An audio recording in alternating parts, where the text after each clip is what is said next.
ആകാശവാണി കോഴിക്കോട്.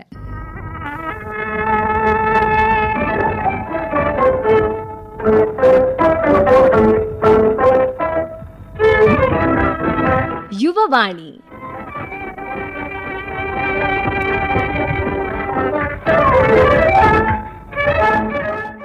എല്ലാ പ്രിയ ശ്രോതാക്കൾക്കും യുവവാണിയിലേക്ക് സ്വാഗതം. ഇന്ന് യുവവാണിയിൽ ഇലൂസിയ ലാബിന്റെ ഫൗണ്ടറും സിഇഒയുമായ നൌഫലുമായി ഐശ്വര്യ സതീഷ് നടത്തുന്ന അഭിമുഖമാണ്. Welcome sir. ഹായ്. എന്താണ് ഇലൂസിയ? എങ്ങനെയാണ് ഈ ഒരു സംരംഭത്തിന്റെ തുടക്കം? നമസ്കാരം. ഇലൂസിയ ശരിക്കും ഒരു വെർച്വൽ റിയാലിറ്റി, അതേപോലെ തന്നെ augment reality, artificial intelligence, metaverse തുടങ്ങിയ സർവീസ് ചെയ്യുന്ന ഒരു കമ്പനിയാണ്. കോഴിക്കോട് ഗവൺമെന്റ് സൈബർ പാർക്കിലാണ് നമ്മൾ പ്രവർത്തിക്കുന്നത്. കൊച്ചിയിലായിരുന്നു നമ്മൾ തുടങ്ങിയിട്ടുണ്ടായത്, സ്റ്റാർട്ടപ്പ് മിഷൻ്റെ അണ്ടറിലായിരുന്നു ഉണ്ടായിരുന്നത്. അതിന് ശേഷം ഇപ്പോൾ കോഴിക്കോട് ഗവൺമെന്റ് സൈബർ പാർക്കിലേക്ക് മാറിയിട്ട് ഇത് നമ്മുടെ 6th ഇയർ ആണ്. ഇലൂസിയ ശരിക്കും എഡ്യൂക്കേഷൻ സെക്ടറിൽ ഒരു പുതിയ സാങ്കേതിക വിദ്യകളെ പരിചയപ്പെടുത്തുക എന്നുള്ളതും പുതിയൊരു എഡ്യൂക്കേഷണൽ റെവല്യൂഷൻ ഉണ്ടാക്കുക എന്നുള്ളത് ഉദ്ദേശത്തിൽ തുടങ്ങിയ ഒരു കമ്പനിയാണ്. അത് നമുക്ക് ഇത്രയും ഒരു കാലത്തെ ഒരു 6 വർഷം കൊണ്ട് തന്നെ നമുക്ക് അതിൻ്റെ ഒരു നല്ല രീതിയിലേക്ക് നല്ലൊരു മൂവ്മെൻറ്റ് നമുക്ക് നാഷണലിയും ഇൻ്റർനാഷണലി നമുക്ക് എത്താൻ കഴിഞ്ഞിട്ടുണ്ട്. ഇതാണ് വളരെ ബ്രീഫായിട്ട് ഇലൂസിയനെ കുറിച്ച് പറയുകയാണെങ്കിൽ പറയാനുള്ളത്. എന്തുകൊണ്ടാണ് ഇലൂസിയ ലാബ് എന്നൊരു കൺസെപ്റ്റിൽ എത്തിപ്പെട്ടത്? ഇലൂസിയ ശരിക്കും അതിൻ്റെ പേര് സൂചിപ്പിക്കുന്നത് പോലെ തന്നെ ഒരു ഇലൂഷനാണ് ശരിക്കും ഇലൂസിയ കൊണ്ട് ഉദ്ദേശിക്കുന്നത്. എൻ്റെ ഒരു വേർഡ് അത് തന്നെയാണ്, നമ്മുടെ ആ ഒരു അർത്ഥത്തിൽ തന്നെയാണ് ആ പേരിട്ടത്. നമ്മുടെ ഇലൂസിയ ശരിക്കും ഇന്ന് നമ്മുടെ ഒരു 6 വർഷം മുമ്പ് അതിൻ്റെ കുറച്ചും കൂടി ശരിക്കും നമ്മുടെ രജിസ്ട്രേഷനും ആ ഒരു നമ്മുടെ ലീഗലി നോക്കുകയാണെന്നുണ്ടെങ്കിൽ നമ്മൾ 6th ഇയർ ആണെങ്കിലും നമ്മളൊരു 7ാമത്തെ വർഷമാണ് ശരിക്കും ഉള്ളത്. ഇപ്പം ഇങ്ങനെ നോക്കുമ്പോൾ ഞങ്ങളുടെ തുടക്കത്തിൽ വെർച്വൽ റിയാലിറ്റിനെ കുറിച്ചും അതേപോലെ തന്നെ മെറ്റവേഴ്സിനെ കുറിച്ചും ഓഗ്മെന്റ് റിയാലിറ്റിനെ കുറിച്ചും ആളുകൾ സംസാരിക്കുക പോലും ഇല്ലാത്തൊരു കാലഘട്ടത്തിൽ നമ്മുടെ ജസ്റ്റ് ഞങ്ങളൊരു ആഡ് ചെയ്തിട്ടുണ്ടായിരുന്നു. നമ്മുടെ it is going to be happen എന്ന് പറഞ്ഞിട്ട് ഇലൂസിയ ഹൗ നമ്മുടെ എങ്ങനെയാണ് ജസ്റ്റ് സ്റ്റുഡൻസിനെ ട്രാൻസ്ഫോം ചെയ്യുന്നതെന്നൊക്കെ പറഞ്ഞിട്ട് ഇപ്പോൾ കുറേ ആഡ്സ് കണ്ടിട്ട് എൻ്റെയൊക്കെ ഫ്രണ്ട്സ് ഇപ്പോൾ സൗദി അറേബ്യയിലും ദുബായിലേക്കുള്ള ഫ്രണ്ട്സൊക്കെ ആഡ് കുറേ കാലം കഴിഞ്ഞ് എൻ്റെ അടുത്ത് പിന്നീട് വന്ന് പറഞ്ഞിട്ട് നമ്മൾ ഫേസ്ബുക്കിൽ പോസ്റ്റ് ചെയ്തപ്പോൾ ഇത് വേറെ ഏതോ കമ്പനീൻ്റെ എന്തോ സംഭവമാണെന്നാണ് വിചാരിച്ചതെന്നാണ് നിങ്ങളുടെ ആയിരുന്നു എന്ന് പറഞ്ഞത്. കാരണം അന്ന് ഞാനൊരു കോളേജ് അധ്യാപകനായിരുന്നു. നമുക്കതിൻ്റെ ഒരു തുടക്കത്തിൽ ഇത് ഷൂട്ട് ചെയ്യാനുള്ള ആഡ് ചെയ്യാനുള്ള ഫണ്ട് നമ്മുടെ അടുത്തില്ല. നമ്മുടെ കോളേജിൽ നിന്ന് കിട്ടുന്ന ആ ഒരു സാലറി മാത്രം ബേസ് ചെയ്തുകൊണ്ട് ഞാൻ എൻ്റെ കുറച്ച് നല്ല സ്റ്റുഡൻസിനെ എടുത്ത് മറ്റ് ഡിപ്പാർട്ട്മെൻറ്റ്സിനെയൊക്കെ കണക്ട് ചെയ്ത് അവിടുന്ന് തന്നെയുള്ള കുറച്ച് വീഡിയോ, ഒരു ഫ്രണ്ടിനെ വിളിച്ചിട്ട് വീഡിയോ ഒക്കെ എടുത്ത് അങ്ങനെയാണ് ശരിക്കും ഫസ്റ്റത്തെ ഒരു ആഡ് പോകുന്നത്. അതിന് അന്ന് എൻ്റെ കൂടെ തൃശ്ശൂരിലെ അജിത്ത് എന്ന് പറഞ്ഞൊരു പുള്ളിയും കൂടി ഉണ്ടായിരുന്നു. അപ്പോൾ ഞങ്ങൾ രണ്ടുപേരും, അജിത്ത് അത്യാവശ്യം ഗ്രാഫിക്സ് ഒക്കെ ചെയ്യുന്നതുകൊണ്ട് നമ്മളത് ഭംഗിയായിട്ട് ചെയ്തു. അത് ഇന്നും ഉണ്ട്. നമ്മുടെ ഇപ്പോൾ ഞങ്ങളെ സംബന്ധിച്ചിടത്തോളം അതൊരു വളരെ ഒരു മറക്കാനാവാത്തൊരു അനുഭവം എന്ന് പറയാൻ പറ്റുന്നത് 1.5 വർഷം മുമ്പാണ് സിക്കംബർഗിൻ്റെ ഇതുമായി ബന്ധപ്പെട്ട് AR ഗ്ലാസിൻ്റെ കുറേ കോൺസെപ്റ്റും കാര്യങ്ങളൊക്കെ വളരെ ഗംഭീരമായിട്ട് അനൗൺസ് ചെയ്തത്. നമ്മൾ കുറേ മുമ്പേ പറഞ്ഞിട്ടുള്ള ഒരു സാധനത്തിൻ്റെ മറ്റൊരു വേർഷൻ എന്നുള്ള രീതിയിൽ അത് കുറച്ചും കൂടി അഡ്വാൻസ്ഡ് ആണ്. പക്ഷേ നമ്മൾ ആ സെയിം ട്രാക്കിലായിരുന്നു എന്നുള്ളത് നമ്മൾ ചിന്തിക്കുന്ന റൈറ്റ് ആയിരുന്നു എന്നുള്ളത് നമുക്ക് ഭയങ്കര സന്തോഷം തോന്നിയൊരു കാര്യമായിരുന്നു. അത് കോഴിക്കോടുള്ള ഗവൺമെന്റ് സൈബർ പാർക്കിലാണ് ഇപ്പം ഇലൂസിയ സ്ഥിതി ചെയ്യുന്നത്. എന്തുകൊണ്ടാണ് അങ്ങനെ ഒരു ഗവൺമെന്റ് ഒരു സെക്ടറിലേക്ക് അല്ലെങ്കിൽ ഗവൺമെന്റ് അണ്ടർടേക്ക് ചെയ്യുന്ന ഒരു ഇതിലേക്ക് എത്തിപ്പെട്ടത്? ഇത് ശരിക്കും ഞങ്ങൾക്ക് അതിൻ്റെ പിന്നിൽ പ്രധാനമായിട്ടും ലക്ഷ്യം ഉണ്ടായിരുന്നത് നമ്മുടെ കേരള സ്റ്റാർട്ടപ്പ് മിഷൻ്റെ അണ്ടറിലാണ്. ഞാൻ നേരത്തെ പറഞ്ഞല്ലോ, നമ്മുടെ കൊച്ചി ബേസ്ഡ് ആയിരുന്നു ഉണ്ടായിരുന്നത്. പിന്നെ കോവിഡ് വന്ന സമയത്ത് നമുക്ക് ഒരുപാട് പ്രയാസങ്ങളുണ്ടായി. അത് പിന്നീട് നമ്മൾ നേരെ ഇങ്ങോട്ട് ഷിഫ്റ്റ് ആയിരുന്നു. അതിൻ്റെ ഇടയ്ക്ക് കോവിഡിൻ്റെ സമയത്ത് നമ്മൾ മലപ്പുറം ബേസ് ചെയ്തുകൊണ്ട് നമ്മൾ കുറച്ച് വർക്ക് ചെയ്തിട്ടുണ്ടായിരുന്നു. അതിന് നമ്മളെ സഹായിച്ച ഒരു നല്ലൊരു ഫ്രണ്ടൊക്കെ ഉണ്ട്, മൻസൂർ എന്ന് പറഞ്ഞിട്ട് പുള്ളീൻ്റെ ഒരു ഓഫീസൊക്കെ നമുക്ക് ആ സമയത്ത് വിട്ടുതന്ന് നമുക്കത് നല്ല സപ്പോർട്ടായിരുന്നു. അത് പിന്നീട് നമ്മളിങ്ങനെ ഗവൺമെൻറ് സൈബർ പാർക്കിലേക്ക് വരണമെന്ന് നമ്മൾ തീരുമാനിച്ചത് പ്രധാനമായിട്ടും ഒന്ന്, ഇത് കോഴിക്കോട് ഒരു നല്ല ഒരു പ്ലേസ് ആണ് ശരിക്കും പറഞ്ഞാൽ. കാരണം ഇവിടുത്തെ കൾച്ചർ നല്ലതാണ്. ഇവിടുത്തെ നമുക്കിപ്പോൾ എയർപോർട്ട് വളരെ അടുത്താണ് സൈബർ പാർക്കിൻ്റെ. പിന്നെ ആ ഒരു ഏരിയൻ്റെ എക്സ്പാൻഷനും കാര്യങ്ങളൊക്കെ നമ്മൾ നോക്കുന്ന സമയത്ത് ഇവിടെ ഒരു വലിയൊരു ഗ്രോത്ത് നമ്മൾ പ്രതീക്ഷിച്ചിട്ടുണ്ടായിരുന്നു. ഇനി ഇതും അല്ലാണ്ട് ഇവിടെ കുറച്ച് എഡ്യൂക്കേഷണൽ പ്രൊജക്റ്റുകൾ ശരിക്കും ഇന്ത്യയിൽ തന്നെ അറിയപ്പെടുന്ന പ്രിസം എന്ന് പറയുന്ന പ്രൊജക്റ്റൊക്കെ ഉണ്ട്. അത് മെഡിക്കൽ കോളേജ് ക്യാമ്പസ് സ്കൂൾ, അതിനെ ബേസ് ചെയ്തുകൊണ്ട് ഇവിടുത്തെ പൊളിറ്റീഷ്യൻസ് ഒക്കെ നന്നായിട്ട് അത് ചെയ്യുന്നുണ്ട്. അപ്പോൾ നമുക്ക് അതിൻ്റെയൊക്കെ പാട്ടാവാൻ പറ്റുക എന്നുള്ളത്, അപ്പോൾ ആ ഒരു രീതിയിൽ നമുക്ക് ആ ഒരു ഗ്രോത്ത് ഉണ്ടാക്കാൻ നമുക്കത് പറ്റുമെന്നുള്ളതായിരുന്നു നമ്മൾ വിചാരിച്ചിട്ടുണ്ട്. അത് ശരിക്കും ആ രീതിയിൽ നമുക്ക് നന്നായിട്ട് സപ്പോർട്ടും ആയിട്ടുണ്ട്. കാരണം സൈബർ പാർക്കിൽ നിന്നാണെന്നുണ്ടെങ്കിലും അവിടുത്തെ ഇപ്പോൾ കാഫിറ്റ് എന്ന് പറഞ്ഞിട്ടുള്ള ഒരു IT കമ്മ്യൂണിറ്റി ഉണ്ട്. ഒരു 250ഓളം കമ്പനീസ് അതിനകത്ത് ഉണ്ട്. അപ്പോൾ അതിൻ്റെയൊക്കെ പാർട്ടായതുകൊണ്ട് അതിൻ്റെ എല്ലാവരുടെയും സപ്പോർട്ട് നമുക്ക് അതിനകത്ത് കിട്ടി. കാരണം നമുക്ക് ഒരു ഡിഫറൻറ്റ് ഡിഫറെൻറ്റ് സെക്ടറാണ്, ഇത് ആളുകൾക്ക് പറഞ്ഞാൽ മനസ്സിലാവാത്തൊരു ഏരിയ ആണ്. അപ്പം അതുകൊണ്ടാണ് നമ്മൾ ഗവൺമെൻറ് സൈബർ പാർക്കിലേക്ക് വന്നത്. പിന്നെ അതിന് മറ്റൊരു കാര്യം എന്ന് പറയുന്നത്, ഗവൺമെൻറ് സൈബർ പാർക്കിലായതുകൊണ്ട് നമുക്ക് ഇപ്പം നമ്മുടെ ഒരു പബ്ലിക്കായിട്ട് ഏതെങ്കിലും ഒരു സ്ഥലത്ത് വെച്ചിട്ട് നമ്മൾ ഇത്തരം കാര്യങ്ങൾ ചെയ്തിരുന്നെങ്കിലോ അല്ലെങ്കിൽ ഇതൊന്നും അല്ലാത്ത വേറെ ഏതെങ്കിലും സ്ഥലത്ത് പോയിട്ടുണ്ടായിരുന്നെങ്കിലോ ഒക്കെ നമുക്ക് ഇത്ര സപ്പോർട്ട് കിട്ടില്ലായിരുന്നു. ഈവൻ റിലയബിലിറ്റിനെ ഒരു ചോദ്യം ചെയ്ത് ഇപ്പം നമ്മൾ ഫോർ എക്സാമ്പിൾ ഞങ്ങൾ ഇറാഖ് റിലേറ്റ് അവിടുത്തെ മെട്രോ എക്സ്പാൻഷനുമായി പ്രൊജക്ട് ഡീൽ ചെയ്തിട്ടുണ്ട്. അതേപോലെ തന്നെ നമുക്ക് സൗദി ഗവൺമെൻറ്റുമായി ബന്ധപ്പെട്ട് നമ്മൾ ഡിസ്കസ് ചെയ്തിട്ട് ദുബായ് പോലീസിനായിട്ട് നമ്മൾ ഡിസ്കസ് ചെയ്തു. ഇപ്പോൾ ആ സമയത്തൊക്കെ അവർ നമ്മുടെ ബാക്ക് എൻഡ് നോക്കുന്ന സമയത്ത്, നമ്മുടെ ഒറിജിൻ നോക്കുന്ന സമയത്ത് we are under the government body എന്നുള്ള ഒരു ഫീല് ക്രിയേറ്റ് ചെയ്യാൻ പറ്റുന്നു എന്നുള്ളതാണ്. പിന്നെ നമുക്ക് അതുമായി ബന്ധപ്പെട്ട് ഇന്റർനാഷണൽ ബിസിനസ് ചെയ്യുമ്പോൾ ഗവൺമെൻറ് തലത്തിലുള്ള ഇതേപോലെ തന്നെ GST റിലേറ്റ് ചെയ്തുകൊണ്ട് കുറേ സപ്പോർട്ടുകളൊക്കെ ഉണ്ടായിരുന്നു. ഇത് മാത്രമല്ല, നമ്മുടെ ഒരിക്കൽ ജസ്റ്റ് നമ്മുടെ കലക്ടറെ ഈ പ്രൊജക്റ്റുമായി സംസാരിക്കാൻ വേണ്ടിയിട്ട് പോയ സമയത്ത് കലക്ടർ 10 മിനിറ്റ് കേട്ടിട്ട് പറഞ്ഞു, നിങ്ങളിപ്പോൾ അങ്ങോട്ടാണ് പോകുന്നതെന്ന് ചോദിച്ചു. അപ്പോൾ ഞങ്ങൾ ഓഫീസിലേക്കാണ് വന്നത്, ഞാനും വരുന്നുണ്ടെന്ന് പുള്ളി ഓഫീസിലേക്ക് വന്ന് 1 മണിക്കൂറോളം ഇരുന്ന് നമ്മുടെ ഓഫീസിൽ സ്പെൻഡ് ചെയ്തിട്ടുണ്ട്. അപ്പോൾ ഇതൊക്കെ നമുക്ക് ഇങ്ങനെ കിട്ടുന്ന ആനുകൂല്യങ്ങളാണ്. കാരണം നമ്മൾ ഇല്ലെങ്കിൽ പ്രൈവറ്റ് സ്പേസിലേക്കാണെങ്കിൽ അവർ വരില്ലായിരുന്നു. ഇതൊക്കെ നമ്മൾ നന്നായിട്ട് യൂസ് ചെയ്തിട്ടുണ്ട്. അതൊരു ഗവൺമെന്റ് ബോഡി ആയതുകൊണ്ട്, അണ്ടറിലായതുകൊണ്ട് ഉണ്ടായ ഒരു സാധനം തന്നെയാണ്. സൈബർ പാർക്ക് എന്ന് പറയുന്നത് ഒരു ടെക് എക്കോസിസ്റ്റം എന്ന് വേണമെങ്കിൽ പറയാം. എക്സാക്ട്ലി, അതെ. അപ്പോൾ ആ ഒരു എക്കോസിസ്റ്റം ഏതൊക്കെ രീതിയിൽ നിങ്ങളെ ഹെൽപ്പ് ചെയ്തിട്ടുണ്ട്? അവിടെ ജോയിൻ അവിടെ കമ്പനി സ്റ്റാർട്ട് ചെയ്ത സമയത്ത് ആളുകൾക്ക് ഇത് മനസ്സിലാവില്ലായിരുന്നു നമ്മുടെ എന്തായി പറയുന്നത് എന്നുള്ള. Virtual reality, metaverse, augment reality, ഇതെന്താ സംഭവിക്കും. നമ്മളിങ്ങനെ പറയും, നിങ്ങൾക്ക് ആളുകളെ ടച്ച് ചെയ്യാൻ വെർച്വലി, കാണാത്ത ആൾക്കാരെ കാണാൻ കഴിയും, അവിടെ പോകാൻ കഴിയും, ചൈനയിലൊക്കെ പോയിട്ട് ഇവിടെ നിന്നിട്ട് തന്നെ പോകാന്നൊക്കെ ഞാൻ പറഞ്ഞിട്ട്. അപ്പോൾ ഇപ്പോൾ കുറേ ആളുകളെ നമ്മുടെ ഓഫീസിലേക്ക് ഇൻവൈറ്റ് ചെയ്യും. ഇതൊരു വലിയ നെറ്റ്വർക്കാണ്. ആ ഒരു എക്കോസിസ്റ്റം എന്ന് പറയുന്നത് ഭയങ്കര ഇമ്പോർട്ടൻ്റ് ആയിരുന്നു നമ്മളെ സംബന്ധിച്ചിടത്തോളം. കാരണം നമ്മൾ പറയാൻ പോകുന്ന കാര്യങ്ങൾ നമ്മൾ മാത്രം പറഞ്ഞാൽ പോരാ, നമുക്ക് വേണ്ടി വേറെയും കുറെ ആളുകൾ പറയുമ്പോഴാണ് അതിനകത്ത് ഒരു വാല്യൂ ഉണ്ടാവുന്നത്. എക്സാക്ട്ലി അത് നമുക്ക് വളരെ ഈസി ആയിട്ട് ക്രിയേറ്റ് ചെയ്യാൻ സൈബർ പാർക്കിലായതുകൊണ്ട് സാധിച്ചു. കാരണം അവിടെ ഒരുപാട് കമ്പനീസ് ഉണ്ട്. ഇത് മാത്രമല്ല, സൈബർ പാർക്ക് നിൽക്കുന്നത് UL സൈബർ പാർക്കിൻ്റെ അടുത്താണ്. അവിടെ 100+ കമ്പനീസ് ഉണ്ട്. ഇതിൻ്റെ തൊട്ടപ്പുറത്ത് ബിസിനസ് പാർക്ക് ഉണ്ട്, അവിടെ ഒരുപാട് കമ്പനീസ് ഉണ്ട്. അപ്പോൾ നമുക്ക് ആ ഒരു എക്കോസിസ്റ്റം വളരെ പ്രോപ്പറായിട്ട്, ഇപ്പോൾ കാലിക്കറ്റ് IT4 എന്ന് പറഞ്ഞിട്ട് ഞാൻ നേരത്തെ സൂചിപ്പിച്ച പോലെ ഞങ്ങൾ ആദ്യം തന്നെ ചെന്ന ഉടനെ ആ ഒരു ഫോറത്തിനകത്ത് ജോയിൻ ചെയ്തു. ഇന്ന് നമ്മൾ അതിൻ്റെ ഒരു എക്സിക്യൂട്ടീവ് മെമ്പറൊക്കെയാണ്. അപ്പോൾ നമുക്കത് നല്ല രീതിയിൽ യൂട്ടിലൈസ് ചെയ്യാൻ കഴിഞ്ഞു. കാരണം വേറെ കമ്പനീസ് ഇല്ല ഇത്തരത്തിൽ ഫ്യൂച്ചറിനെ കുറിച്ചാണ് നമ്മൾ പറഞ്ഞുകൊണ്ടിരിക്കുന്നത്. അപ്പം അതുകൊണ്ട് തന്നെ അതിന് ആളുകൾക്ക് എപ്പോഴും താല്പര്യം ഉണ്ടായിരുന്നു. എല്ലാവർക്കും ഇതിൻ്റെ ചെറിയ ചെറിയ സർവീസുകൾ ആവശ്യമുണ്ടായിരുന്നു. അപ്പോൾ പുറത്തൊക്കെ നമ്മുടെ എപ്പോഴും ഈ കമ്പനീസ് ഇവരൊക്കെ പുറത്ത് പോകുന്ന സമയത്ത് ഇവർ ഇത്തരത്തിൽ എന്ത് സംഭവങ്ങൾ കണ്ടു കഴിഞ്ഞാൽ, ഇപ്പോൾ ഒരാൾ ദുബായ് പോവുകയാണെന്നുണ്ടെങ്കിൽ അവരുടെ ഒരു എക്സിബിഷനോ അല്ലെങ്കിൽ എന്തെങ്കിലും ഇത്തരത്തിൽ ഇവൻറ്റിന് പോകുന്ന സമയത്ത് ഇവിടെ എന്തെങ്കിലും കണ്ടു കഴിഞ്ഞാൽ ആ ഫോട്ടോ വീഡിയോ എടുത്തിട്ട് നൗഫൽ ഇങ്ങനൊരു സംഭവം ഇവിടെ കാണുന്നുണ്ട്, നിങ്ങൾക്ക് പറ്റുന്ന നോക്ക് എന്ന് പറഞ്ഞിട്ട് അയച്ചു തരുന്നുണ്ടായിരുന്നു. ഇതൊക്കെ നമ്മളെ വളരെ നന്നായിട്ട് സഹായിച്ചിട്ടുണ്ട്. ആ ഒരു എക്കോസിസ്റ്റത്തിൻ്റെ ഒരു ബെനിഫിറ്റ് ആണ് അത്. ശരിക്കും അത് നമ്മൾ യൂസ് ചെയ്തിട്ടുണ്ട് എന്നർത്ഥം. നമുക്കറിയാം ചുറ്റും ഒരുപാട് മറ്റുള്ള സ്റ്റാർട്ടപ്സ് ഉണ്ട്. ഇപ്പോൾ സാറ് പറഞ്ഞ പോലെ നിങ്ങൾ നിൽക്കുന്നത് തന്നെ ഒരു വലയത്തിന്റെ ഉള്ളിലാണ്. അപ്പൊ അതിൽ നിന്നും എങ്ങനെയാണ് ഇലൂസിയ ലാബ് വ്യത്യസ്തമാകുന്നത്? ഇലൂസിയ ശരിക്കും നമ്മൾ പറഞ്ഞല്ലോ, നമുക്ക് ഒരു 2030 എന്ന് പറഞ്ഞിട്ട് നമ്മളൊരു പ്രോപ്പർ വിഷൻ ഉണ്ട്. ഞങ്ങൾ നേരത്തെ സൂചിപ്പിച്ച പോലെ തന്നെ നമ്മുടെ 6 വർഷം മുൻപ് ഞങ്ങൾ ക്രിയേറ്റ് ചെയ്തിട്ടുള്ള വീഡിയോ അന്ന് ആർക്കും മനസ്സിലാവില്ലായിരുന്നു. പിന്നെ അത് മാർക്ക് സിക്കംബർഗും സാം ആൾട്ട്മാനും ഒക്കെ പറഞ്ഞപ്പോഴാണ് ആളുകൾ this is going to happen എന്നുള്ള ഒരു സാധനം, ഇറ്റ്സ് ഹാപ്പനിങ് എന്നുള്ളൊരു ഫീലൊക്കെ വന്നു തുടങ്ങി. ഇപ്പോഴും ആളുകൾക്ക് കൺഫ്യൂഷൻ ഉണ്ട്, ഇതൊക്കെ ഇനിയും കുറേ കാലം എടുക്കും. ഇപ്പം അതാണ് ഞങ്ങളുടെ ഒരു യുണീക്നെസ് എന്ന് പറയുന്നത്. ശരിക്കും പറഞ്ഞു കഴിഞ്ഞാൽ നമ്മുടെ ഫ്യൂച്ചറിനെ കുറിച്ചാണ് പറഞ്ഞുകൊണ്ടിരിക്കുന്നത്. എപ്പോഴും ഫ്യൂച്ചറിലേക്കുള്ള കാര്യങ്ങളാണ് നമ്മൾ ചെയ്തുകൊണ്ടിരിക്കുന്നത്. ലാസ്റ്റ് വീക്കിൽ ഇവരുടെ ജെമിനായി റിലേറ്റ് ചെയ്തുകൊണ്ട് അവരുടെ ഒരു ടോക്കിനകത്ത് അവർ പറയുന്നുണ്ട്, ഓട്ടോണമസ് കാറ് 2009 അവർ ഫസ്റ്റ് അതിൻ്റെ ഒരു ലോഞ്ച് ഉണ്ടായിരുന്നു. പിന്നെ അതിൻ്റെ ഓരോ വേർഷൻസ് വന്നതിൻ്റെയും അതിൻ്റെ കറക്റ്റ് ഹിസ്റ്ററി അവർ പറയുന്നുണ്ട്.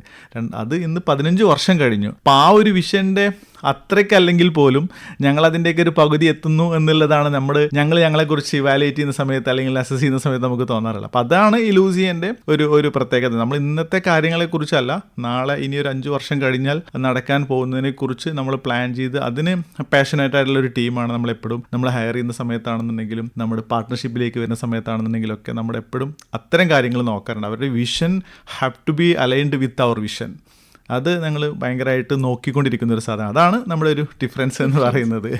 ഇത്രയും കാലത്തെ ഒരു ജേണി, ഇപ്പം സാറ് പറഞ്ഞ പോലെ ഒരു 6 വർഷത്തെ ജേണി എന്ന് പറയുന്നത് ചെറിയൊരു സംഗതിയല്ല.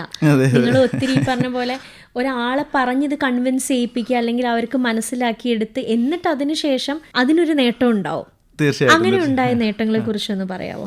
അച്ചീവ്മെന്റ്സ്, ഇലൂസിയ ലാബിന് കിട്ടിയ അച്ചീവ്മെന്റ്സ് അല്ലെ. ഈ അച്ചീവ്മെന്റ്സിനെ കുറിച്ച് നമ്മൾ പറയുമ്പോൾ സാധാരണ നമുക്ക് അതിനകത്ത് ഉണ്ടായ കുറെ സ്ട്രഗിളിലൂടെയാണ് നമ്മൾ അച്ചീവ്മെന്റ്സ് നേടിയെടുത്തത് എന്നുള്ളതാണ് ഭയങ്കര എനിക്ക് ഓർമ്മ വരുന്ന കാര്യം എന്ന് പറയുന്നത്. കാരണം ഇത് പറഞ്ഞ സമയത്ത് മനസ്സിലാവാത്ത ഒരു കാലഘട്ടത്തിൽ നമ്മുടെ സ്കൂളിനെ, കോളേജുകളെ ഇവരെയൊക്കെ കണക്ട് ചെയ്തിട്ട് ഇങ്ങനെ ഒരു സംഭവം ചെയ്യാൻ പറ്റും, ഇങ്ങനെ കുറെ കാര്യങ്ങൾ നമ്മൾ ചെയ്തിട്ടുണ്ട് എന്നൊക്കെ പറയുമ്പോൾ അവർ ഇതൊന്നും നടക്കില്ല എന്നുള്ള രീതിയിൽ പൊതുവെ നമ്മൾ റിജക്ട് ചെയ്തുകൊണ്ടിരിക്കുകയായിരുന്നു. പിന്നെ അത് മാറി നമ്മൾ പല രീതിയിൽ നമ്മുടെ world's first metaverse class room നമ്മൾ ലോഞ്ച് ചെയ്തു. കോഴിക്കോട് മെഡിക്കൽ കോളേജ് ക്യാമ്പസിൽ വെച്ചിട്ട് വിദ്യാഭ്യാസ മന്ത്രിയും അതേപോലെ തന്നെ ടൂറിസം മിനിസ്റ്ററൊക്കെ അതിനകത്ത് പങ്കെടുത്തുകൊണ്ട് നമ്മൾ ലോഞ്ച് ചെയ്തു. അപ്പോഴും ആളുകൾക്ക് ഇത് മനസ്സിലായിരുന്നു. നമ്മൾ ന്യൂസ് എല്ലാം വന്നു, എല്ലാത്തിനകത്ത് വന്നു, പക്ഷെ എന്താണെന്ന് ഈവൻ എൻ്റെ നാട്ടിലൊന്നും ആൾക്കാർക്ക് എന്താ അത് ചെയ്യുന്നത് എന്നുള്ളത് മനസ്സിലാവില്ലായിരുന്നു. ഇതെന്താ പറയുന്നത്, നമ്മൾ പൊതുവെ നമ്മുടെ ഒരു ഏരിയ അങ്ങനെ ആയതുകൊണ്ടാണ്, നമ്മൾ അത്രയും ഡെവലപ്പ് ആയിട്ടില്ല എന്നുള്ളതുകൊണ്ടാണ് അത് പിന്നീട് മാറി വന്നു. ഇപ്പോഴത്തെ ഒരു കണ്ടീഷൻ, ഇപ്പോൾ നമ്മുടെ NCERT ആണെന്നുണ്ടെങ്കിൽ നമ്മൾ ലാസ്റ്റ് മന്തിലാണ് നമുക്ക് ഇതിൻ്റെ ഒരു നാഷണൽ അവാർഡ് കിട്ടിയത്. കാരണം നമ്മുടെ പ്രൊജക്റ്റിൻ്റെ ഒരു ഇമ്പോർട്ടൻസും അതേപോലെ തന്നെ ഇനി വരാനിരിക്കുന്ന ചേഞ്ച് ഇതിനെ ബേസ് ചെയ്തിട്ടാണെന്നുള്ളതൊക്കെ ബേസ് കണക്കിലെടുത്തുകൊണ്ട് ഇമ്മേഴ്സീവ് സയൻസ് എഡ്യൂക്കേഷൻ കാറ്റഗറിയിൽ ഇലൂസിയൻ്റെ ലാബിന് നാഷണൽ അവാർഡിന് സെലക്ട് ആയിട്ടുണ്ടായിരുന്നു. അപ്പോൾ ഇതൊക്കെ നമ്മുടെ ഒരു അച്ചീവ്മെൻറ്റിലേക്ക് വന്നതാണ്. ഇപ്പോൾ ഈ സമയത്ത് ആളുകൾ റിജക്റ്റ് ചെയ്തുകൊണ്ടിരിക്കുന്ന സമയത്ത് നമ്മുടെ കോവിഡിൻ്റെ പീരീഡിൻ്റെ ആ സമയത്തൊക്കെ നമ്മൾ ഒരുപാട് സ്ട്രഗിൾ ചെയ്തിട്ടാണ് വർക്ക് ചെയ്തത്. കാരണം ആ സമയത്ത് അന്ന് ഞങ്ങളുടെ അടുത്തൊക്കെ പറഞ്ഞിട്ടുണ്ടായിരുന്നു, അന്ന് ടോപ്പ് ലീഡിങ് ആയിട്ടുള്ള ഒരു കമ്പനി ഇവിടെ ഓൺലൈൻ എഡ്യൂക്കേഷൻ ഇന്നിപ്പോൾ ഇല്ലാത്ത ഒരു ലീഡിങ് കമ്പനി ഉണ്ട്. അപ്പോൾ അവരൊക്കെയുള്ള മാർക്കറ്റിൽ നിങ്ങൾ എഡ്യൂക്കേഷൻ സംഭവം കൊണ്ട് വന്നിട്ട് നിങ്ങൾക്ക് കാര്യമുണ്ടോ എന്ന് പറഞ്ഞപ്പോൾ ഞങ്ങളത് തമാശയൊക്കെ പറയാറുണ്ടായിരുന്നു. അവർ കുറച്ച് കാലം കഴിഞ്ഞാൽ ഉണ്ടാവില്ല, പക്ഷെ ഞങ്ങൾ ഇവിടെ തന്നെ ഉണ്ടാവും എന്ന് പറഞ്ഞപ്പോൾ അത് അങ്ങനെ തന്നെ ആയി എന്നുള്ളതാണ് ഞങ്ങൾക്ക് തോന്നുന്നത്. അപ്പോൾ ഇങ്ങനത്തെ കുറേ പീരീഡിലൂടെയാണ് നമ്മൾ കടന്നു പോയത്. അത് നമ്മുടെ ആ ഒരു വിഷൻ ഉള്ളത് കൊണ്ടും പിന്നെ നമ്മുടെ ടീമും വളരെ സ്ട്രോങ് ആയിട്ട് നിന്നതുകൊണ്ടും തന്നെയാണ്. ഇപ്പം നിങ്ങളുടെ ഒരു കോർ ടീം എങ്ങനെയാണ് അവർ പ്രവർത്തിക്കുന്നത്? അതുപോലെ എങ്ങനെയാണ് ഒരു നവീകരണ സംസ്കാരം, കൾച്ചർ ഓഫ് ഇന്നോവേഷൻ എങ്ങനെയാണ് വളർത്തിയെടുക്കുന്നത്? ഇത് കുറച്ച് ടഫ് ക്വസ്റ്റ്യൻ ആണ് ആക്ച്വലി. കാരണം നമ്മൾ എങ്ങനെയാണ് ഈ ടീമിനെ എടുക്കുന്നത് എന്നുള്ളത് ഞങ്ങളുടെ തുടക്കത്തിൽ ആദ്യം ഇതിനെക്കുറിച്ച് പറയുക ചെയ്തിട്ടുണ്ടായിരുന്നു. അപ്പോൾ നമുക്ക് മനസ്സിലായി ഇത് ആളുകൾക്ക് ഡൈജസ്റ്റ് ആവുന്നില്ല.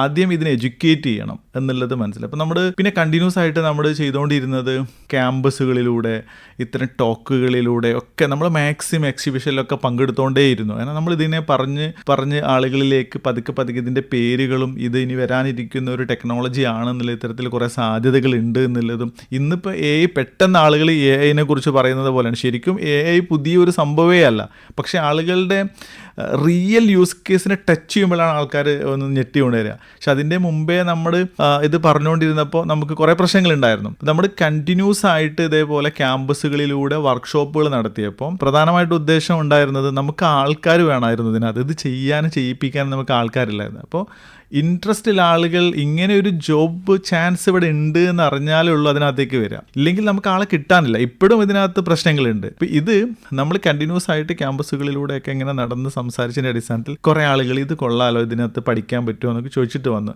അപ്പോൾ അത്തരം ആളുകളെ കംപ്ലീറ്റ് നമ്മൾ നമ്മുടെ ഫ്രഷേഴ്സ് എന്നുള്ള രീതിയിൽ തന്നെ നമ്മൾ ടീമിലെടുത്തു.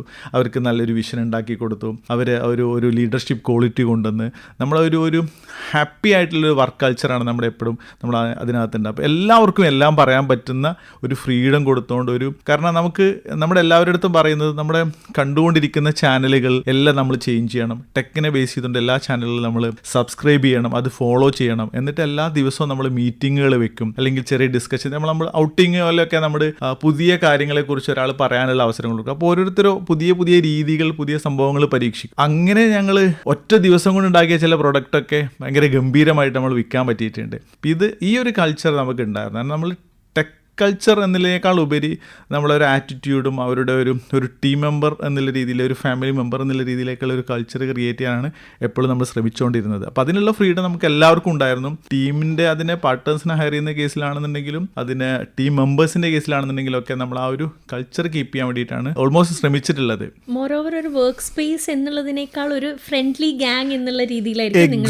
എക്സാക്ട്ലി അതാണ് നമ്മൾ എപ്പോഴും ട്രൈ ചെയ്തിട്ടുണ്ടായിരുന്നത്. എല്ലാവർക്കും അത് തന്നെയായിരിക്കും താല്പര്യം എന്ന് തോന്നുന്നു. തീർച്ചയായിട്ടും. കാരണം ഒരു സ്ട്രിക്റ്റ് എൻവയോൺമെന്റിൽ വർക്ക് ചെയ്യാന്നുള്ളത് ചില കാര്യങ്ങൾ പ്രത്യേകിച്ചും ജെൻസീസിനൊന്നും ഇപ്പൊ അത് തീരെ ഇഷ്ടമില്ലാത്ത കാര്യങ്ങളാണ്. അപ്പോൾ അതുകൊണ്ട് നമുക്ക് ആ ഒരു ഫീല് ക്രിയേറ്റ് ചെയ്യാന്നുള്ളതായിരുന്നു നമുക്ക് ഉണ്ടായിരുന്നത്. അപ്പം നമുക്ക് അതുകൊണ്ട് ഒരുപാട് ഗുണം ഉണ്ടായിട്ടുണ്ട്. കാരണം ആസ് എ ഓൺട്രപ്രണർ ബിസിനസ്സിന് എപ്പോഴും പ്രതിസന്ധികളുണ്ട്. പ്രതിസന്ധി കാലഘട്ടങ്ങളിൽ നമുക്ക് ഇത്തരത്തിലുള്ള ആ ഒരു എൻവയോൺമെന്റ് നമ്മൾ സൃഷ്ടിച്ചതുകൊണ്ട് ഒരുപാട് ഗുണങ്ങൾ ചെയ്തു. കാരണം നമുക്ക് അതിന്റെ കൂടെ നിൽക്കാൻ വേണ്ടിയിട്ട് കുറേ ആളുകൾ ആ സമയത്ത് നമ്മളെ നല്ല രീതിയിൽ സപ്പോർട്ട് ചെയ്യാൻ വേണ്ടിയിട്ട് നമ്മളൊരു നിങ്ങൾ ആ രീതിയിൽ അല്ലെങ്കിൽ ഒരു കൺവെൻഷണൽ രീതിയിലായിരുന്നെങ്കിൽ ചിലപ്പം ഇന്ന് നിർത്തി പോവേണ്ടി വന്നത്. തീർച്ചയായിട്ടും. കാരണം നമുക്കത് മുന്നോട്ട് കൊണ്ടുപോകാൻ കഴിയില്ലായിരുന്നു. കാരണം ഇത് നമുക്കൊരു ഐഡിയ ഉണ്ടാവുക എന്നുള്ളത് അത് നടപ്പിലാകണമെന്നുണ്ടെങ്കിൽ നമുക്ക് നല്ല ടീം ഉണ്ടാവണം. നമ്മുടെ ഇപ്പൊ ചില ആളുകൾക്ക് ഞാൻ എപ്പോഴും നമ്മൾ ടീമിന്റെ അടുത്ത് പറയാറുണ്ട്, നമുക്ക് പോകാനുള്ളത് കോഴിക്കോട് നിന്ന് ട്രിവാൻഡ്രത്തേക്കാണ് എന്ന് നിങ്ങൾ മനസ്സിൽ വിചാരിക്കുക. പക്ഷെ എനിക്ക് പോകാനുള്ളത്, കമ്പനി എന്നുള്ള രീതിയിൽ എനിക്ക് പോകാനുള്ളത് ഇവിടുന്ന് ദുബായിലേക്കാണെന്നുണ്ടെങ്കിൽ നമ്മൾ രണ്ടുപേരും ഒരേപോലെ യാത്ര ചെയ്ത് കഴിഞ്ഞാൽ അത് അവിടെ എത്തില്ല. കാരണം നിങ്ങളുടെ മനസ്സെപ്പോഴും ട്രിവാൻഡ്രം പോകാനുള്ള അസറ്റുകളും ബാഗുകളും ലഗേജുകളും പ്രിക്കോഷൻസ് എങ്കിലും എടുത്തിട്ടുണ്ടാവുള്ളൂ. ഞാൻ റെഡിയാണ് ദുബായ് വരെ പറക്കാനുള്ളത്. അപ്പോൾ ഈ ഒരു വിഷൻ നമുക്ക് എല്ലാവർക്കും ഉണ്ടായാലുള്ളൂ നമുക്ക് ഗ്രോത്ത് ഉണ്ടാവുക എന്നുള്ളത്. അപ്പോൾ ആ ഒരു വിഷൻ ഇല്ലാത്ത ആളുകൾ ചിലപ്പോൾ അതിനകത്തുനിന്ന് മാറിപ്പോകാനൊക്കെ സാധ്യതയുണ്ടാവും ചെയ്യും. അപ്പോൾ അത് നമ്മൾ ആ രീതിയിലാണ് സെറ്റ് ചെയ്തിട്ടുണ്ടായത്. നമ്മൾ ആര് വരികയാണെന്നുണ്ടെങ്കിലും നമ്മുടെ ടീമിൽ എടുക്കുന്ന സമയത്ത് ആദ്യം പറയുന്നത് ഈ ഒരു വിഷനിലേക്ക് എത്തണം എന്നുള്ളതും ഇങ്ങനെയാണ് ചെയ്യേണ്ടത് എന്നുള്ളതുമായിരുന്നു. കോഴിക്കോട് പോലുള്ളൊരു പ്രദേശത്ത് AR VR AI അങ്ങനെയൊക്കെ പോലുള്ള ഒരു പ്രത്യേക മേഖലയിൽ നിങ്ങൾ എങ്ങനെയാണ് ആൾക്കാരെ അട്രാക്ട് ചെയ്യുന്നത്, അല്ലെങ്കിൽ ഏതൊക്കെ തരത്തിലാണ് അവർക്ക് വളരാൻ സപ്പോർട്ട് കൊടുക്കുന്നത്? നമ്മളിപ്പം സ്വാഭാവികമായിട്ട് കോഴിക്കോട് എന്ന് പറയുമ്പോൾ ആൾക്കാർ ആദ്യം പറയും ഭക്ഷണം എന്ന്, അല്ലെ? കോഴിക്കോട് ഈക്വൽസ് ടു ബിരിയാണി അല്ലെങ്കിൽ കോഴിക്കോട് ബീച്ച്, ഇതൊക്കെയാണ് ആൾക്കാർ. ആ ഒരു നോർമൽ രീതിയിൽ നിന്ന് നമ്മൾ അതിനെ മാറ്റിക്കൊണ്ട് ടെക്നോളജിയിലേക്ക് എത്തിക്കണം ആൾക്കാരെ.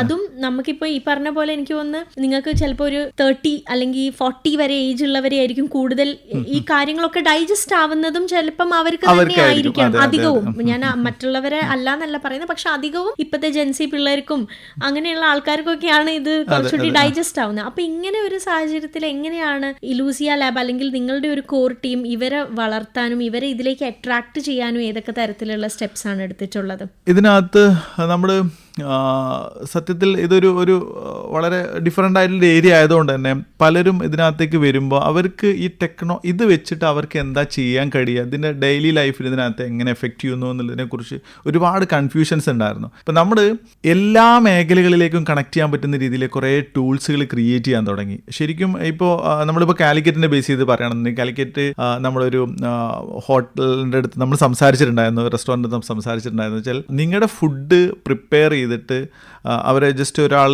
അവിടെ വെയിറ്റ് ചെയ്യുന്ന സമയത്ത് 10 മിനിറ്റ് എടുക്കുകയാണ്. അപ്പോൾ നിങ്ങൾ ഓഗ്മെൻറ്റ് റിയാലിറ്റി ബേസ് ചെയ്തുകൊണ്ട് നിങ്ങളെ ടേബിളിൽ ഒരു ടാബ് മാത്രം വെച്ചാൽ മതി.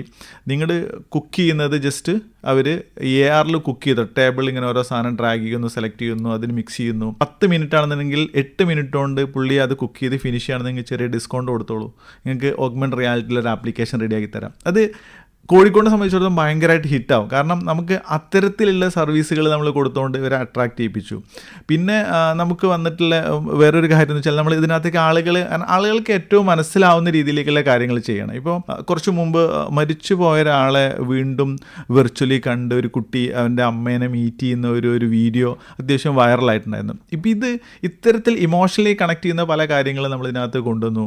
മുസ്ലിംസിനെ സംബന്ധിച്ചിടത്തോളം കാബ അല്ലെങ്കിൽ ഹജ്ജ് ചെയ്യുക എന്നുള്ളതും ഒരു ഉംറ നിർവഹിക്കുക എന്നുള്ളതൊക്കെ വളരെ അത്രയും ഡ്രീമായിട്ടുള്ള ഒരു സാധനമാണ്. ചില ആൾക്കാർക്ക് പോകാൻ കഴിയുന്നുണ്ടാവില്ല. അപ്പം നമ്മൾ അതിന് വേണ്ടിയിട്ട് ഒരു വെർച്വൽ കാബയൊക്കെ ക്രിയേറ്റ് ചെയ്ത് അതൊക്കെ ടച്ച് ചെയ്തു. അപ്പോൾ ചില ആളുകൾ നമ്മളിത് എക്സ്പീരിയൻസ് ചെയ്ത സമയത്ത് അവരെ കണ്ണൊക്കെ നിറഞ്ഞിട്ടുണ്ടായിരുന്നു. കാരണം നമുക്ക് ആ ഒരു ഗ്രൗണ്ട് ലെവലിലേക്ക് ഇതിൻ്റെ ഒരു റൂട്ട് ലെവലിലേക്ക് നമ്മളിതിനെ ടച്ച് ചെയ്യിപ്പിച്ചപ്പോഴാണ് ആളുകൾ ഇതിനകത്ത് ഇത്രയും ചേഞ്ച് ചെയ്യാൻ പറ്റും. ഇപ്പോൾ നമ്മളൊരു വീട് ഉണ്ടാക്കുന്ന സമയത്താണെന്നുണ്ടെങ്കിൽ അതിനകത്തേക്ക് കയറി നമ്മളെ ഫർണിച്ചറുകൾ എനിക്ക് സെലക്ട് ചെയ്യാനും അവിടെ പ്ലേസ് ചെയ്യാനും പറ്റും എന്നുള്ളത് തോന്നിക്കഴിഞ്ഞാൽ പിന്നെ ഇതിനകത്തൊരു സ്കോപ്പ് വരും. ഇത് റിയലൈസ് ചെയ്യിപ്പിക്കാൻ വേണ്ടിയിട്ട് നമ്മളൊരു എഫേർട്ട് ഇട്ടു. അത് സ്വാഭാവികമായിട്ടും ഇവിടുത്തെ എല്ലാ ലെവലിലേക്കും അത് ഈസി ആയിട്ട് എത്തിക്കാൻ കഴിഞ്ഞു എന്നുള്ളതാണ് അതിലൂടെ നമ്മൾ ചെയ്തത്. അങ്ങനെയാണ്.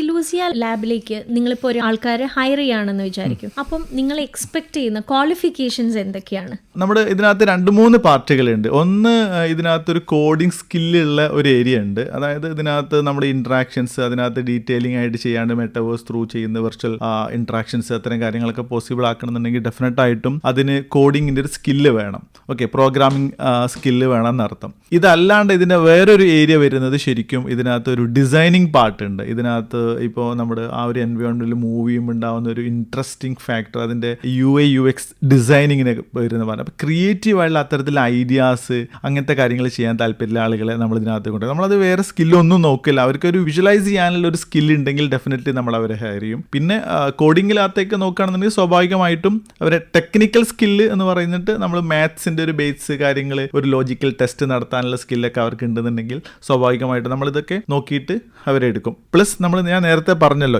ഇതിന് നമ്മൾ എന്നാൽ പോലും സെക്കൻഡറി ആണ്. ഇത് വളരെ ഇമ്പോർട്ടൻ്റ് ആയിട്ടുള്ളതാണെങ്കിൽ പോലും നമ്മുടെ വിഷനിലേക്ക് അവർക്ക് താല്പര്യം ഉണ്ടോ എന്നുള്ളത് തന്നെയാണ് നമ്മൾ ആദ്യം നോക്കുന്നുണ്ടാവുക. എന്നിട്ടാണ് ഈ കാര്യങ്ങളൊക്കെ കൺസിഡർ ചെയ്യാന്ന് പറഞ്ഞു. ഇലൂസിയ ലാബിനെ റെപ്രസെന്റ് ചെയ്യാൻ നിങ്ങൾ വികസിപ്പിച്ചെടുത്ത എന്തെങ്കിലും പ്രൊഡക്ട്സോ അല്ലെങ്കിൽ പ്രൊജക്റ്റോ അങ്ങനെ എന്തെങ്കിലും ഉണ്ടോ? തീർച്ചയായിട്ടും നമ്മളിപ്പോൾ ഒരു 6th ഇയർ ആയല്ലോ ശരിക്കും പറഞ്ഞു കഴിഞ്ഞാൽ.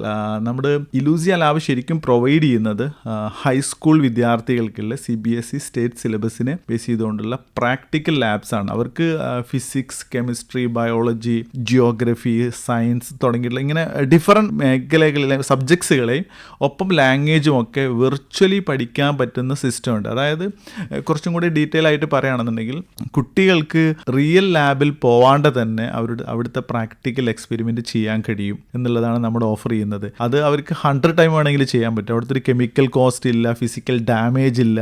ഇത് ടീച്ചേഴ്സിനെ സംബന്ധിച്ചിടത്തോളം വളരെ നല്ല ഗുണമുള്ള കാര്യമാണ്. കാരണം എന്താ വെച്ചാൽ അവർക്ക് എത്ര തവണ വേണമെങ്കിലും ഇത് ചെയ്തതിന് ശേഷം റിയൽ ലാബിലേക്ക് പോയാൽ മതി. നമ്മളത് റീപ്ലേസ് ചെയ്യണം എന്നല്ല പറയുന്നത്. പക്ഷേ before they are going to the real lab they can experience the real thing.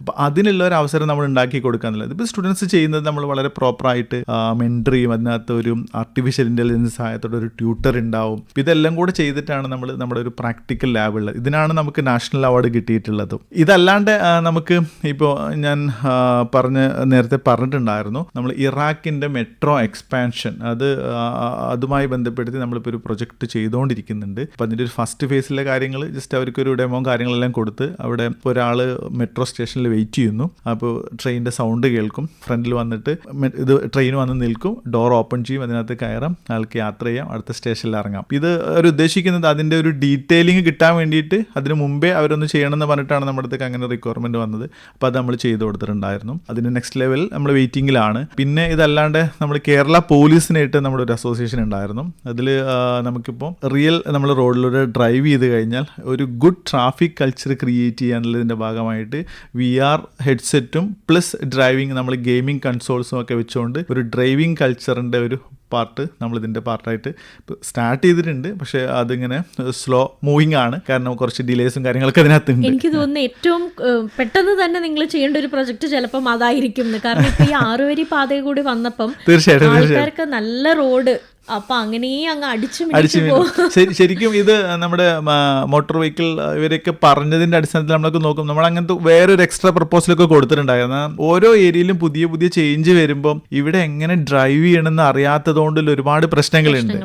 പിന്നെ നമുക്ക് ഇതിന്റെ ഒരു നെക്സ്റ്റ് ലെവലാണ് ഞങ്ങൾ നിൽക്കുന്നത് എന്നുള്ളതുകൊണ്ട് നമ്മൾ അതിന്റെ ഒരു സൈഡ് വൈസ് ആണ് എപ്പോഴും പറയുന്നുണ്ടാവുക. കാരണം ഓട്ടോണമസ് കാറിനെയാണ് നമ്മൾ വെയിറ്റ് ചെയ്തുകൊണ്ടിരിക്കുന്നത്, നമ്മൾ അതിനകത്തേക്കാണ് കുറച്ച് കൂടുതൽ ഫോക്കസ് ചെയ്യാന്നുള്ളതുകൊണ്ടുള്ള പ്രശ്നങ്ങളുണ്ട്. പക്ഷേ ഈവൻ ദോ നമുക്ക് ഈ ഒരു കൾച്ചർ ശരിക്കും ക്രിയേറ്റ് ചെയ്യേണ്ടതുണ്ട്, ഒരു നല്ല ട്രാഫിക് കൾച്ചർ. ഒപ്പം ജെൻസീസിനാണെന്നുണ്ടെങ്കിലും ഇപ്പോൾ കുറച്ച് നമ്മുടെ അതിലും ആൽഫ ബീറ്റ ടീമിനൊക്കെ ആണെന്നുണ്ടെങ്കിലുള്ള പ്രശ്നം എന്ന് പറയുന്നത് അവർ ക്രാഷ് ഡ്രൈവിങ് അല്ലെങ്കിൽ ഇതാണ് അവരുടെ ഒരു മെന്റാലിറ്റി എന്ന് പറയുന്നത്. അപ്പോൾ അത് മാറ്റിയെടുക്കണം എന്നുണ്ടെങ്കിൽ നമുക്ക് ആ ഒരു ഗുഡ് കൾച്ചർ ക്രിയേറ്റ് ചെയ്യുന്ന നിർബന്ധമാണ്.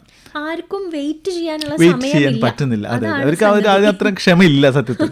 അത് ആ ഒരു പ്രശ്നമുണ്ട്. ഇതുവരെ നിങ്ങൾ കേട്ടുകൊണ്ടിരുന്നത് ഇലൂസിയ ലാബിന്റെ ഫൗണ്ടറും CEO ആയ നൗഫലുമായി ഐശ്വര്യ സതീഷ് നടത്തിയ അഭിമുഖത്തിന്റെ തുടർച്ച മറ്റൊരു യുവവാണിയിൽ കേൾക്കാം. എല്ലാ പ്രിയ ശ്രോതാക്കൾക്കും വിട. അവതരണം ഐശ്വര്യ സതീഷ്.